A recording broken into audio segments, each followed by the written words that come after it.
Installing a processor and heatsink.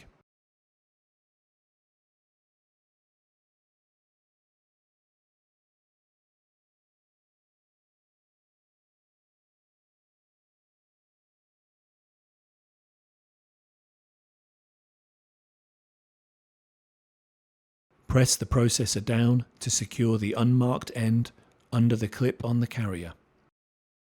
Carefully push the long sides of the carrier down and away from the processor. Press the processor down to secure the sides under the clips on the carrier. Apply 0.3 milliliters of new thermal grease to the top of the processor. Install the heatsink onto the processor carrier.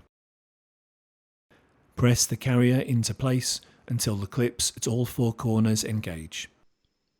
If a processor socket cover is installed on the processor socket, remove it. To install the PHM on the system board, align the triangular marks and guide pins on the processor socket with the PHM, and then insert the PHM into the processor socket. Push the anti-tilt wire bales outward to the locked position.